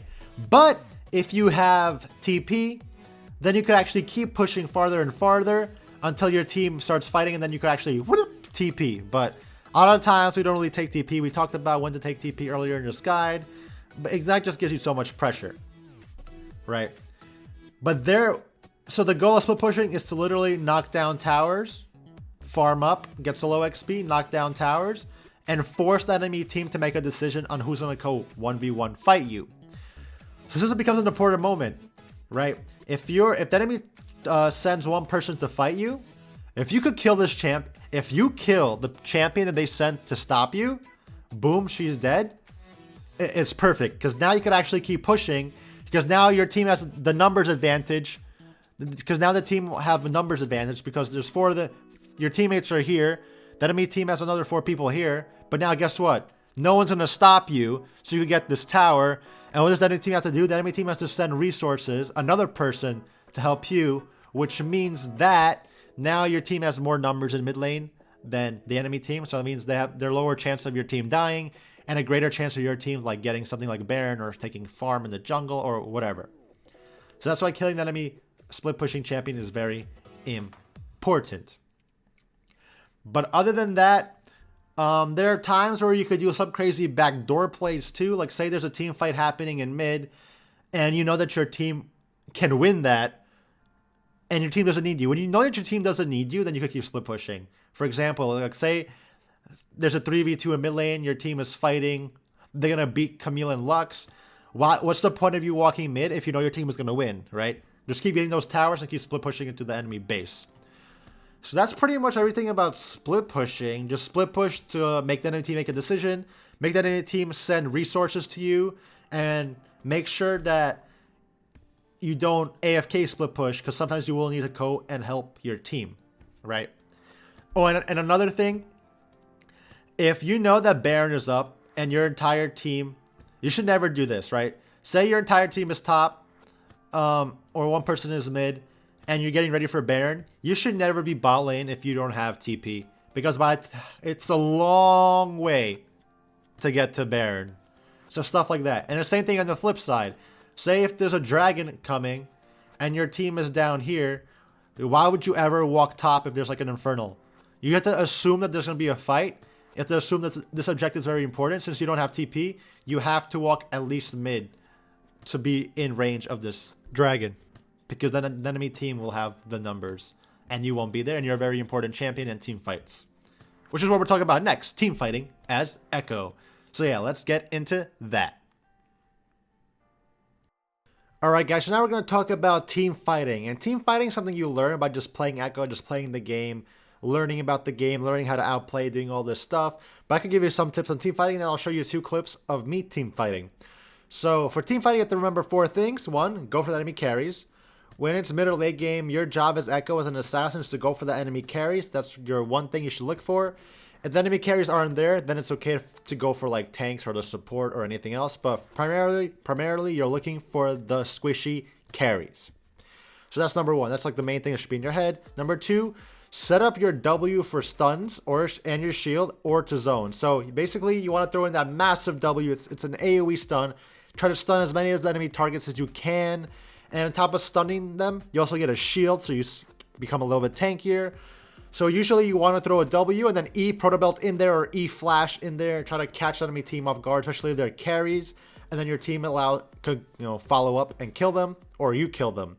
Or if you can't stun them, then throwing your W out to zone is just as good. Your W is a very scary ability. If you could throw it to where the enemy team wants to run and scare them off and zone them, you could like zone them off a Baron by throwing it next to Baron, so they don't want to walk into it, because then you could like potentially stun them. So your W is just as good as stunning somebody as it is just zoning. Number 3, this is a big one. Use your ult for damage. A lot of people play Ekko like, oh yeah, Ekko's really safe, just ult out of there, I'm alive, yay. But no, late game, your ult has 150% scaling with AP. You want to land your ult in a fight, so what do you do in a team fight? You try to run around and position your ultimate in a way that you could hit the enemy champions. But if things go south, you could always use your ult to save your life. And lastly, this comes from experience and playing Ekko a lot. Just outplay. You have to know how to play your champion. You have to know how to play Ekko. You have to know what the enemy champions do. Set up all your abilities in a way that you could do everything from 1 to 3. And if you do 1 to 3 correctly in the things to remember, then you'll basically be able to outplay the enemy team and win a team fight. So literally practice, practice, practice. Get in there. Make mistakes. Hey, when I remember I was a Gold 5 player, I made so many mistakes as Ekko. I would throw the game. I would 1v9 the game and then 1v lose the game. You're like, and then you just learn from it, and then eventually you learn how to outplay in team fights. But yeah, let me show you guys 2 examples of team fights and talk about how I use these 4 steps to my advantage. Alright guys, so here's a team fight at Dragon. My team wants to get the Dragon. I have a Singed here. I have a Thresh here, I have a Tristana here, and I have me, Ekko here, and then my team has a Victor. So I'm chasing the Victor because Victor is a carry, and Gangplank is also a carry, so we want to chase those people. And then I see in the top of the mini-map that Gragas is coming for my Tristana and Thresh, but that's a 2v1, so my Tristana and Thresh should be fine as long as I zone the Victor and the Gangplank away from the Dragon. So look, I threw my W, get that shield. What I also do, I zone the Victor away from the Dragon and my team, and now this is where the outplaying becomes. I'm going to set up my ult for damage, ult onto the Victor, boom, one shot. That's me zoning the Victor away. That's me setting up my ult for damage, and then that's me outplaying the Victor and ulting on top of him, and surprise, boom, full damage. So that's a nice way to use your W and your ultimate for outplaying and, you know, winning a team fight. And now we're securing the Infernal Dragon. So that's a team fight that was successfully done, right? All right, so let's get into the second clip.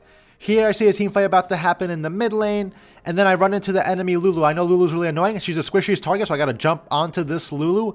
EQ combo. Couldn't auto attack her because there's a tower there, but now I'm running away. Why am I running away? Because see, Ari slowed me, and also I have all cooldowns. But guess what? The enemy team forgets about my ult. What I say about team fights? Ult for damage. Boom, one shot the Lulu. Then the next closest target is Sion, so I'm doing damage to him, and I instantly throw my W because that W is where I want to zone, get my shield, and stun them. So we kill the Sion, and then I manage to stun the Lee Sin, and I get a shield myself, and because of that, I could run away safely, and my team wins that team fight. And now, hopefully you guys learned something about Ekko in-game. Now we're going to talk about the champions you want to ban when you're playing Ekko. Alright guys, so when it comes to banning champions and avoiding champions, the one thing I could always tell you is always ban meta. That's why I have the plus meta sign on the screens, because usually the best things to ban are the meta champions. They're usually the strongest, the most annoying, and the most overpowered. But aside from meta champions, there are some champions in each lane that Ekko just struggles against. So we'll talk about those right now, and I'll give you like the top 2 or 3 in each role. So the top lane, you have the 2 biggest counters to Ekko. That's Fiora and Jax. Fiora is a bruiser. Jax is a bruiser. Bruisers beat Ekko. Bruisers beat assassins in general, except Fiora could ruin all your combos with her parry. Jax could parry your E so you can't get off your passive. Fiora's the #1 counter to Ekko, and I would say Jax is like the second to the strongest matchups for him. So I would actually ban those 2 champions more often than not. For the jungle, I don't see that many problems for Ekko because the jungle is usually really meta. The jungle is always whatever's meta. So, but I picked Camille because Camille is also a bruiser, and on top of that, she's a really strong early game jungler, and Ekko is kind of weak in the early game. And because they have a Camille, you have to play very, very safe because Camille could dash over 5 walls and then jump onto you. So she sort of forces you to play a lot safer than you want to. And she does do a lot of damage in the early game and has reliable CC and covers a big distance. So she's not meant for jungle because of her kit. She was meant for top lane, but because Riot Games, she's a jungler now. But yeah, so that's the jungle. Everybody else in the jungle is just meta. So whoever's meta, ban. Like Graves has been meta, you ban Graves. And Zhao's been meta, you ban Zhao. But yeah. So now in mid lane is where you want to play Ekko, and the 3 worst mid lane matchups are LeBlanc, because LeBlanc is a ranged AP assassin that literally out damages you, out CCs you, and can out kite you. She's just really hard to kill, especially with her invisibility when you get her low. Everything in her kit is so annoying for Ekko because Ekko only has 1 dash where she could have up to like 3 or 4, whatever. So she's really annoying, and her chain's really annoying. She just does a lot of damage. She's actually my permaban, so I actually permaban LeBlanc because if she gets snowballing, she just one-shots you with 2 point-and-clicks. And then they have Cassidy. Cassidy's another annoying sort of melee AP tank assassin. You lose trades versus Cassidy because he has his AP shield. And then late game, he just 1v9s the game by just rift walking everywhere. So, and they actually buffed Cassidy so many times this year, so he's really strong. So I ban him. And lastly, Rise. Rise you don't see that often, but Rise is one of those champions that literally he's weak versus mages, but versus melee champions like Ekko, he could just point and click CC you, and then hit skill shots, point and click, get a shield. Really hard to kill, so I try to avoid Rise. When it comes to ADCs, I hate Varus, Kai'Sa, and Xayah because Varus, his ult is just super annoying for me. As soon as it's really easy for Varus to land his ult on Ekko because Ekko has to go right into him, and then unless you flash his ult, he's gonna hit you with his ult, and he's gonna literally one-shot you. Kai'Sa's another annoying AD carry. She has a shield, a dash, invisibility, attack speed buff, everything. I hate this. This is the champion that I lost so many games against. It's really annoying. And then you have Xayah. Xayah is not really meta anymore because of the crit items are being bad. But the reason why I put Xayah on this list is because when Xayah is good, she's really hard to kill because of her R. Her R counters you really hard. So that's why I put her in this list as an AD carry.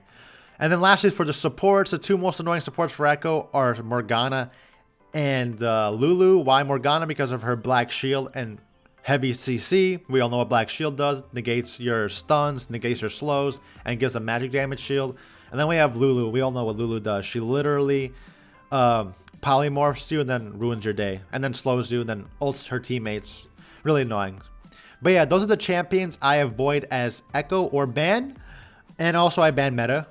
Always ban meta and those champions. And I think you'll have a lot easier time in your ranked games. So now let's get into animation cancels with Ekko. You got to learn your animation cancels before you learn your ability combos. So we'll get into all the animation cancels right now. So the first animation cancel is EQ. So usually when you EQ as Ekko, you do E first, and then you throw out a Q, and then you auto attack for your passive. We're going to see right here, E, blink, Q. This is still good, very reasonable, but you can actually combine this. If you click Q right after you click E, look what happens. EQ, you do like a nice little slide, and you're able to auto attack much faster with your E. So that's really good. The next combo is the same thing, except it's EW. So obviously we all know what Ekko's W does. Sometimes you want to throw out your W, then E, or then E and W. See right here, I threw my E and then I W. It's kind of a quick animation. It's not slow, but sometimes you want to W, E also. It's pretty quick. But if you combine E and W the same way you combine E and Q, so you click E and then W right after, like literally right after, and you get this nice slide as you see right there. That helps you actually move faster, get away from places, engage fast. So really helpful tip. Let's see that one more time. EW, boom. Nice electric slide. And now I'm going to do the Q proto belt animation cancel. Sometimes you want to, proto belt Q. It's for one of your main combos, but you can combine at the same time. You click Q and proto belt at the same time, and boom, look at that nice smooth Q proto belt animation. This is going to be useful in one of your main combos we're going to talk about later. And you can do the same thing with E proto belt. E proto belt is not that common because you usually want to E proto belt. But if you want to animation cancel this, just click E and proto belt at the exact same time, and you get some smooth proto belt E animation. Though you use this a lot less. You use this a lot less because you usually want the E proto belt dash, so you go farther. So lastly, here's the main combo for Ekko where you combine two animation cancels together. Just the EQ animation cancel and then the Q proto belt animation cancel. So here, we're going to click EQ to cancel the first animation, and then we're going to click Q proto belt. Boom. You saw that smoothness? Very smooth. So you click EQ, and then right when you click Q, you click proto belt also. So you cancel double animations. So those are the main animation cancels with Ekko. Hope you guys learned it. There's not a lot, but they're good to know because they help you with your combos. So now we're going to talk about Ekko's ability combos. And the first one is just a simple proccing your 3-hit passive, but sometimes you want to throw out your Q, and as soon as it's about to come back, you dash, and then you blink at the same time it returns, so you get a massive pop of damage when you blink, your Q, and then your passive. So you time that perfectly, and it looks really sick. One of the main Ekko combos is EQ proto belt auto, so you saw right there. You could also use this combo to dodge skill shots where you do EQ proto belt to the side, auto attack, boom. That's one of the main Ekko combos that I love to do. And another main Ekko combo is setting up your W. So usually I throw out my W, And then I EQ, as you see right here. EQ animation cancel, blink, turn around, proto belt back in, then auto attack and get out, and boom, you're free to go. That's one of my favorite Ekko combos.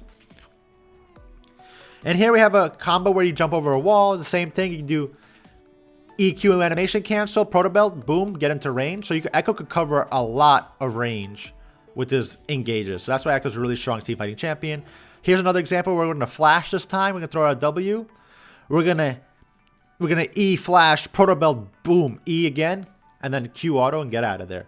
So see how much range Ekko, see how much a map Ekko could cover really instantly. It's really good. So now here's some W mechanics. Ekko could actually proc W while being outside of it with his R. So here I'm running through my W. When it pops, click R right before you're in it, and boom, the enemy still gets stunned because Ekko's R has a big radius around it. And you don't have to actually, you can also go through the W. We're going to see right here. So here I'm going to throw my W, and I'm going to go through the W with my ult.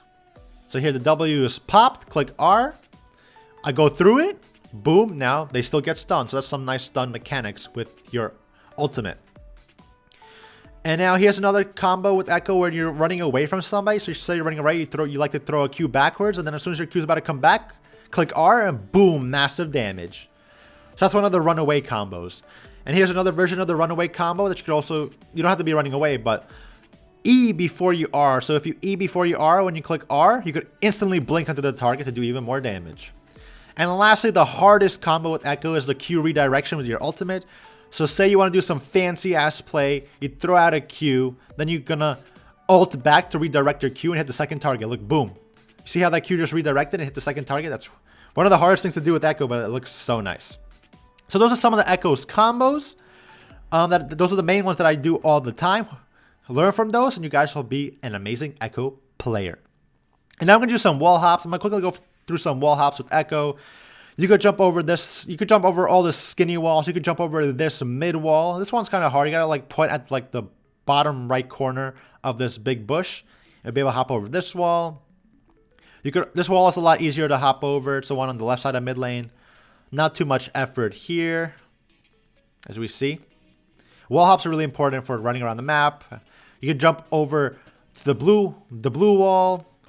You could jump over this this toad wall, and then you could obviously do it backwards also. I'm just trying to show you guys all the spots where you could E over the wall and get a feeling of how like big the wall could be that you could dash over.